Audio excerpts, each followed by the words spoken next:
This is conservative tradwife propaganda. My bookstore coworker told me that all Romantasy is written by Mormons, and all hyperbole aside, it all suddenly makes sense.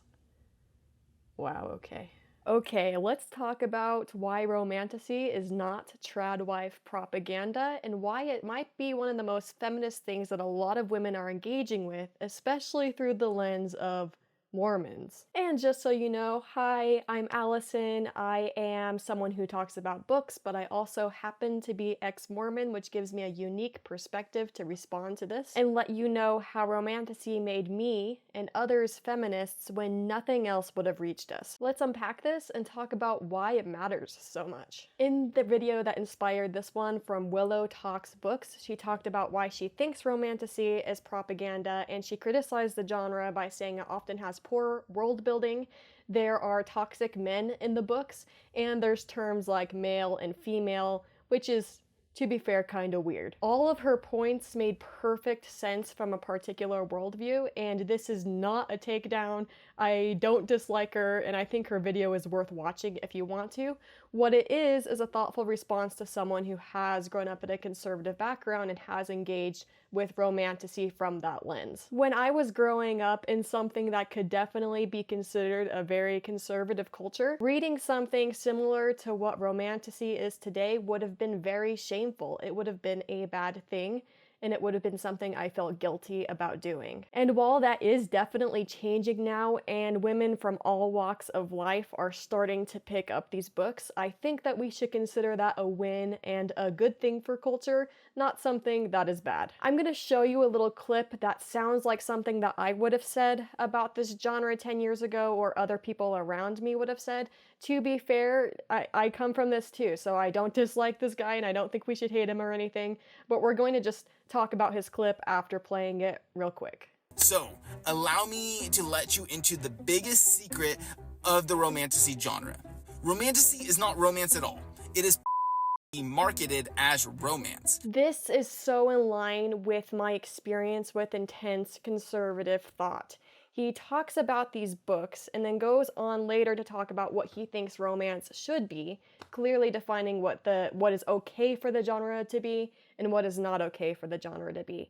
He goes on to say that Romantasy is just a sneaky way for women to enjoy adult content in a way that men let them. And while many of us would respond that Romantasy books are not nearly as spicy as people say they are on the internet, his thoughts are super in line with what I was taught in a culture like Mormonism. I'm going to read a section from a pamphlet that I read many times in the 2010s that kind of talk about purity and media, and it goes like this. The Lord's standard regarding sexual purity is clear and unchanging. Do not have sexual relations before marriage and be completely faithful to your spouse after marriage. Do not allow the media, hence books, your peers or others to persuade you that sexual intimacy before marriage is acceptable. It is not. In God's sight, sexual sins are extremely serious. They defile the sacred power God has given us to create life. The prophet Alma taught that sexual sins are more serious than any other sins except murder or denying the Holy Ghost. And just for the cherry on top, here is an LDS Living article that specifically goes into clean romance recommendations, because women in these environments are expected to read clean romances. At least they used to be. Now, a lot of people know, like I mentioned, that Romantasy books are not nearly as spicy as people call them on the internet. That being said, they have that reputation. And the fact that women from all walks of life are starting to read them, despite the fact that they have that reputation, is a really strong move. They are, in a way, ignoring what they are supposed to do and doing what they want to do, and that is feminist. And that's also the truth when they write it. I want to take a second and talk about Romantasy's ancestor, Stephanie Meyer, who, if you don't know, is a Mormon. At this point in time, now that I mentioned it, you might be like, okay, actually that gives a lot of legitimacy to the idea that this is conservative propaganda, but honestly it doesn't. And let's talk about her story and why that's just not the truth. After the success of her Twilight series, Stephanie Meyer went on Oprah and talked about her experience coming up with the books. It's famously known that Stephanie Meyer came up with Twilight in a dream. She said, before the night of the dream, Stephanie says she had lost herself a little in the work of motherhood. I was really burned out. I really had gotten into that zombie mom way of doing things where I wasn't Stephanie anymore, she says.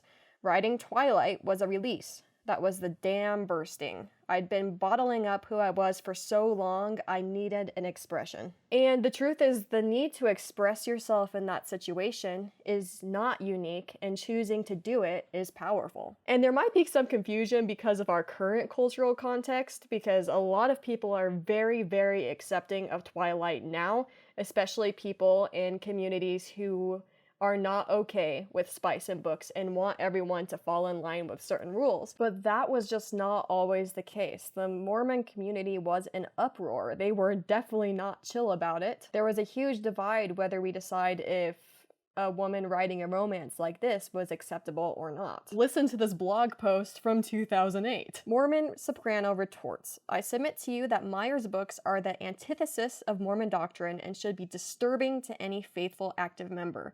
Just reading these books causes erotic thoughts and feelings because of what characters are doing to and with each other. Stephenie Meyer's books are such a big hit with the world because they are titillating. The tragedy to me is that Meyer is continually referred to as Mormon in LDS. Her books have been given a free pass to sell at Deseret Book and Siegel bookstores, church bookstores.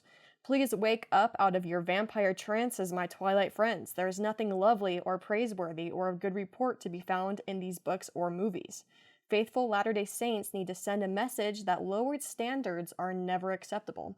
My advice is to stop buying these books, send a letter of complaint to LDS booksellers, and refuse to spend your money in support of this new movie. I remember the early criticism of these books in my community. It was a big deal. Some people were throwing around the idea of excommunication, which is a pretty strict consequence for writing a romance book. Obviously, that didn't happen. I argue that her books became too big to touch. At some point, it came to the point where the decision was likely made that it would do more harm to the community to excommunicate her or slap her on the wrist than just to let it slide. And at that point, she made a huge difference in the culture by getting that level of romance and that level of erotica. Honestly, Twilight just can't count for that, but this was the time period. Acceptable into society and to this culture. And as someone who was young and in this community, that made a difference to me. It made me think that was something acceptable and something that you could do and enjoy as a woman, whereas before, it was actually pretty unclear. And sure, she was a trad wife writing a somewhat genius but somewhat subpar romance vampire story, but for her community and for where she came from, she was radical, she was a feminist, and she changed everyone around her. Another criticism of Romantasy is the story is oftentimes centered to some extent around a powerful man. A woman falls in love with a very powerful man, he becomes obsessed with her, and then eventually he is part of the story that lifts her up to become powerful in her own right. And it's a fair criticism. A lot of people wonder why the man has to be so central at all, why he has to be so powerful, why he has to be so dominant in many cases. And a lot of these are valid criticisms from many angles that people are giving. On the lighter side, it's fun, it's romance, and this is somewhat escapist for a lot of women. I get that. But on a deeper side, it's deeply cultural. It taps into the power dynamics we were raised with. Because many women, especially some of the women who are really connecting with the stories of a lot of these books, were given a blueprint for life when they were younger. You grow up, you get married, you have babies, and you love your family. And I'll admit, that actually works for a lot of people. It's not a bad blueprint if it's something that works for you. And it wasn't just Mormons who taught this, and this is not only Mormons who are having this experience where romantasy feels empowering for them, but it's definitely a cultural context that makes this conversation interesting. When I was a teenager, every Sunday I had to recite the Young Woman's Theme. And while there were many good values in it, it also gave you a clear idea of what you were expected to do and what your role was. It said, "We are daughters of our Heavenly Father who loves us and we love Him. We will stand as witnesses of God at all times, in all things, and in all places, as we strive to live the young women values, which are faith, divine nature, individual worth, knowledge, choice and accountability, good works, integrity, and virtue. We believe as we come to accept and act upon these values, we will be prepared to strengthen home and family, make and keep sacred covenants, receive the ordinances of the temple, and enjoy the blessings of exaltation." And when we look at cultural contexts like that, of course women are going to be drawn to romances, and of course they're going to be thinking of a future husband or a future mate or a future boyfriend in a serious way. No one questioned Jane Austen's books when all of the heroines in those stories were following for powerful men. So why are we questioning it now when it's still pretty entrenched in the culture?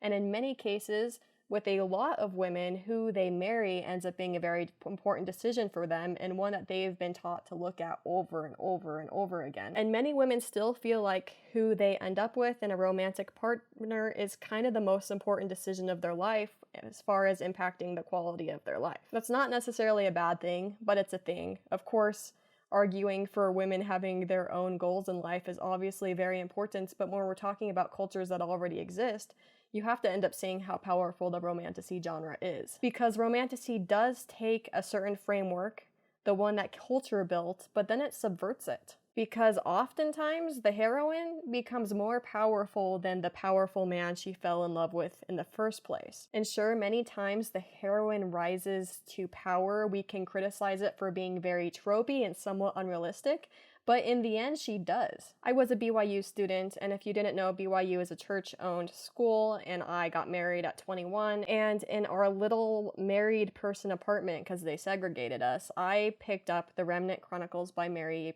Pearson. Now, those books predate the current romantasy boom, and no, they are not smutty, but for me, they still hit. I saw a powerful girl making decisions for her own life. She didn't sacrifice everything for her love interests, and she became powerful for herself, and that really resonated. She was powerful, and I could be too. And look, to be completely honest, 21 years old, recently married Mormon, if there weren't love interests in those books, I wouldn't have picked that book up, and I would not have had that experience. If you look at the romantasy genre from a certain perspective, it makes sense that it looks over the top, indulgent, and regressive. If you listen to the women who love them, especially the women who grew up with strict gender roles where they were taught their life was about sacrificing for someone else, it gets more complicated. That power dynamic where the woman gets more powerful in the books and she really becomes herself and ends up being her own person, all of a sudden looks very different. They let women imagine what it would be like to choose for themselves and still be loved and still be soft and still be the center of the story. And yes, there are oftentimes powerful men, and sometimes there's mating bonds,